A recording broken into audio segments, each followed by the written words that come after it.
Գյուրջան Կասկադ, հասանելի բնակարաններ 65 ամիս մարման ժամկետով։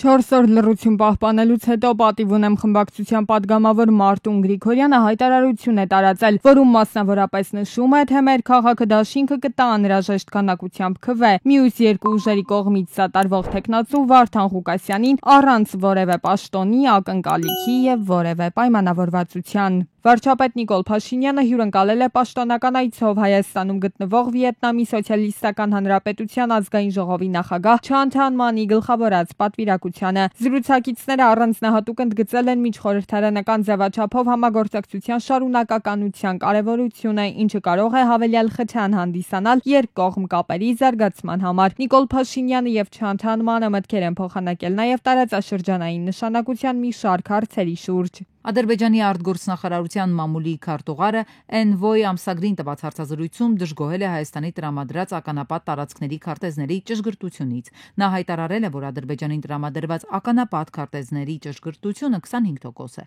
որ պայթյունների ավելի քան 55%-ը տեղի է ունեցել այդ քարտեզներում չընդգրկված տարածքներում։ Հաջիզադեն նշել է, որ Հայաստանի քարտեզները ցույց են տալիս մոտ 400,000 ականների տեղակայման վայրերը, մինչդեռ իրական թիվը նրա խոսքով մոտ 1.5 միլիոն է։ Ադրբեջանը հերքել է Ֆրանսիայի արտգործնախարարի հայտարարությունն այն մասին, թե Բաքուն նորանոր նախապայմաններ է առաջադրում Հայաստանի հետ խաղաղության համաձայնագիրը ստորագրելու համար։ Ադրբեջանի արտգործնախարարության խոսնակ Հաջիզադեն հայտարարել է, թե Հայաստանի սահմանադրությունը փոխելու պահանջը նոր չէ, որ այն քննարկվել է ավելի քան 2 տարի եւ դրա լեգիտիմությունը կասկածի տակ դնելն անընդունելի է։ Եթե Ֆրանսիան կողմ է խաղաղության համաձայնագրի շուտապույտ կնքմանը, ապա պետք է կոչանի Հայաստանին համապատասխան քայլեր ձեռնարկել այդ ուղղությամբ, ասել է Հաջիզադեն։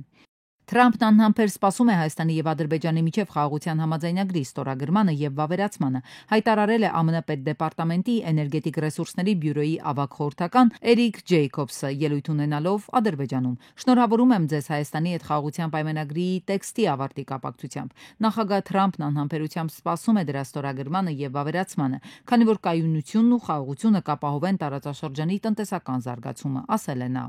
Իրանը պատրաստ է ցանկացած սցենարի, սակայն հավանական պատերազմի մասին հայտարարությունները համարում է ասեկոսեներ։ Այս մասին ասել է Սպուտնիկ Արմենիային Հայաստանում Իրանի դեսպան Մեհդի Սոփանին։ Նպատակը տարածաշրջանում իրավիճակն արհեստականորեն սրելն է։ Այս նարատիվները եւ նրանց ստեղծած հոգեբանական մթնոլորտը որևէ ազդեցություն չունեն մեզ վրա։ Միևնույն ժամանակ մենք կարծում ենք, որ դիվանագիտության պատուհանը բաց է մնում եւ մենք պատրաստ ենք ցանկացած արկածախնդրության։ Ավելի վաղ որոշ լրատվամիջոցներ գրել էին, որ Իրանի հետ հարաբերություններում աճող լարվածության ֆոնին ամերիկան լրացուցիչ ուժեր եւ միջոցներ է տեղափոխվում Մերձավոր Արևելք։ Եվրահանձնաժողովի նախագահ Ուրսուլա ֆոն դեր Լայենը Եվրամիության կենտրոնական Ասիա գագաթնաժողովում խոսել է Անդեր-Կասպիան միջազգային տրանսպորտային միջանցքի աշխարհաքաղաքական եւ տնտեսական նշանակության մասին։ Ուրսուլա ֆոն դեր Լայենը նաեւ ընդգծել է այս միջանցքի արդյունավետության համար տարածաշրջանի երկրների միջև սահմանային անցումների պարզեցման կարեւորությունը։ Սև ծով ելքի համար կարեւոր են ինչպես կենտրոնական Ասիայի, այնպես էլ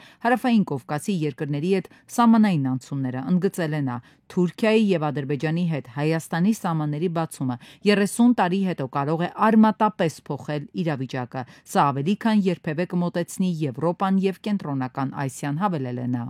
Ամերիկայի Միացյալ Նահանգները հարձակվելու վտանգի սուրը ճոճում է Թեհրանի գլխին վերևում, սպառնում, վախեցնում հարձակվել իսրայելական ճակատով ու հասնել ուզածին միջուկային ծրագրի շուրջ նոր գործարքին։ Իրանը թարմացնում է զինանոցը, ստուգում երկրի զինված ուժերի ռազմական վիճակը եւ ուղիղ ասում սպառնալիքի ներքո բանակցել չեն պատրաստվում։ 2 օր է միջազգային մամուլը գրում է, թե Իրանն անգամ օդն է փակել, ինչն իհարկե հերքվեց, բայց փորձագետն Իրանից հաստատում է Թեհրանը մինչև ատամները զինված ու թե Վաշինգտոնն առաջարկել է Օմանի միջոցով երկխոսել, զուգահեռ նաև պատրաստվում է հնարավոր հարձակման։ Թրամփը ավելի ուզում է Իրանը հերթիրների զարգիրել թողի եւ դիմադրական ուժերի աջակցությունը թողի դարաշրջանում եւ Իրանի համար դա անընդունելի է։ Մինչեւ սպառնալիքներ կան Իրանի դեմ, Իրանը պետք է զգոն լինի բոլոր սցենարների համար, այս պահին բոլոր իրազինված ուժերը բերել են պատրաստման իրավիճակում։ Իրանցի բարձրաստիճան պաշտոնյաները ամեն օր հրապարակային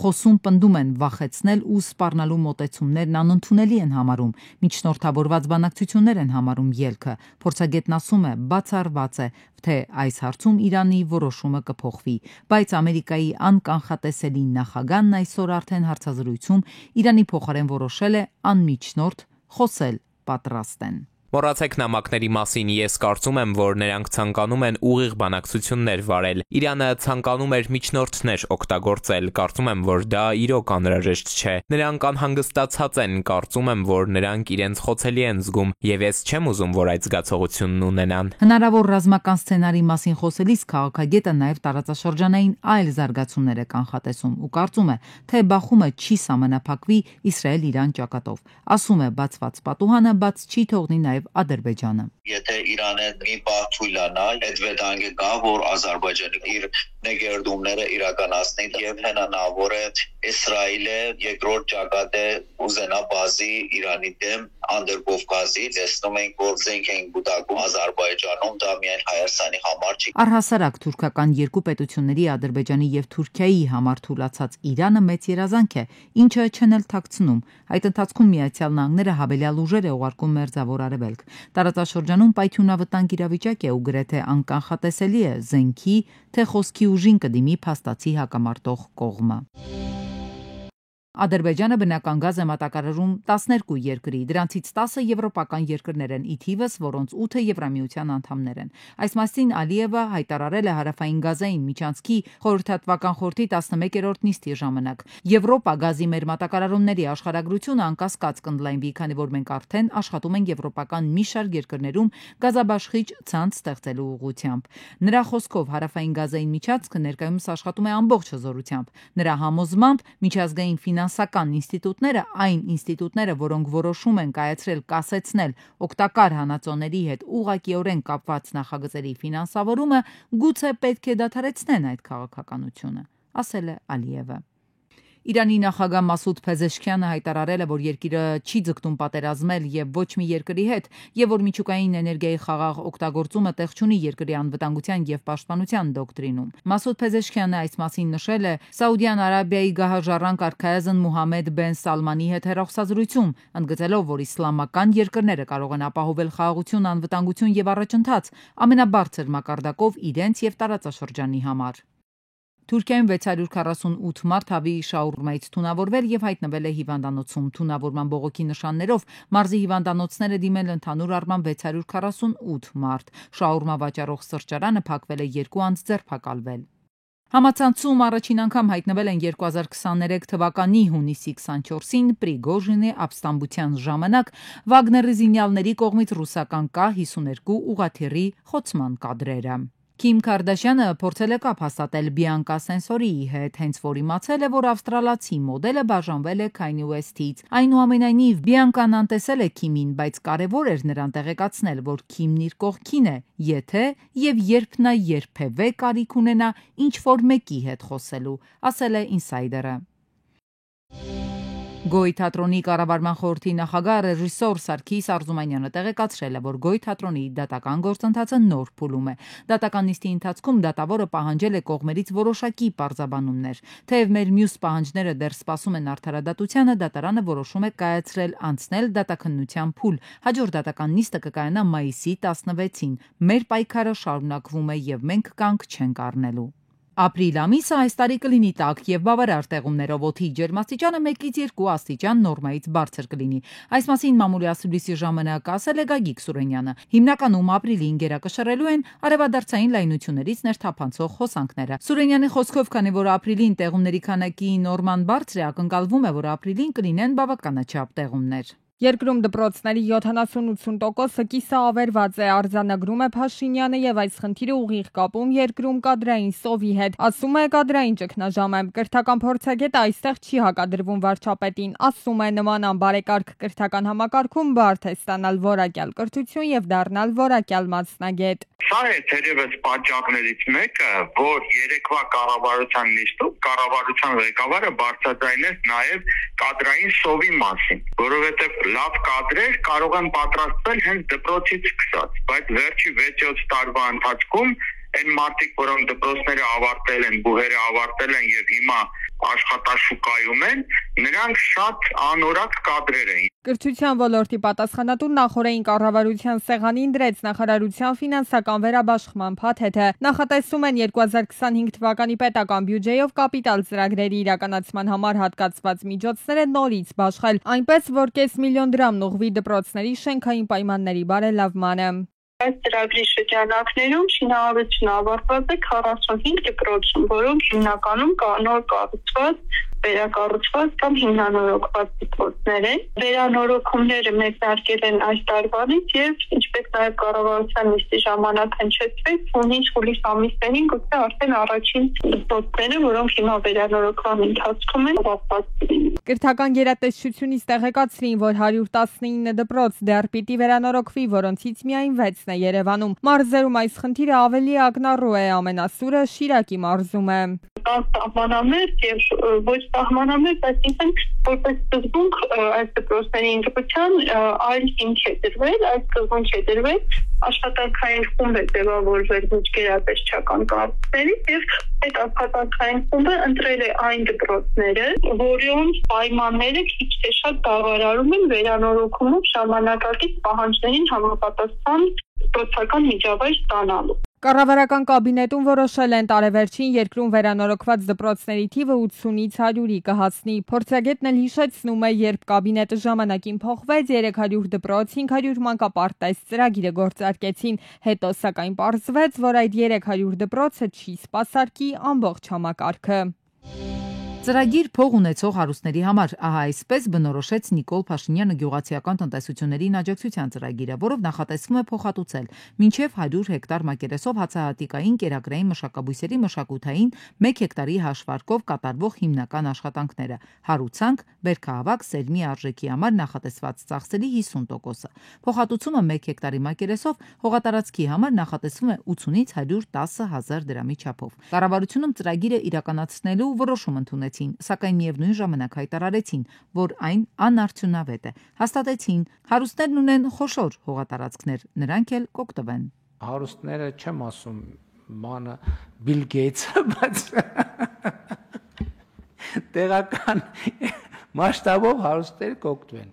Ստեղ էլի խոսակցությունը մտնում է փակողի։ Նախկին գյուղնախարարի տեղակալը եւս համաձայն է, որ այո, գյուղացուն սերմացուով ապահովում են, սակայն ամբողջական շղթան իրականացնելու համար էլ գումար է անհրաժեշտ, ինչը հողի մշակը չունի։ Ծրագիր կար, երբ սուբսիդավորում էին դիզվառելիքի, պարարտանյութի ծախսերը, դրանք հիմա չեն իրականացվում։ Եթե դու սերմը տալիս ես, մնացածը չես տալիս, անիմաստ է դառնում այդ թանկ սերմը, տանել ցանել, ավելի վնասը դե շատանում։ Հողից եկամուտ ստանալու դրա արդյունավետությունը բարձրացնելու համար կառավարությունում առաջարկում են կոնսոլիդացնել հողատարածքները։ Վերջին 30 տարվա ընթացքում անընդհատ խոսում են հողերի կոնսոլիդացման մասին, սակայն ըստ ոլորտի փորձագետների այն իրականություն չի դառնում։ Չկան են առարգական ծրագրերը, որոնք կտանեն հողերի կոնսոլիդացման։ Մի բա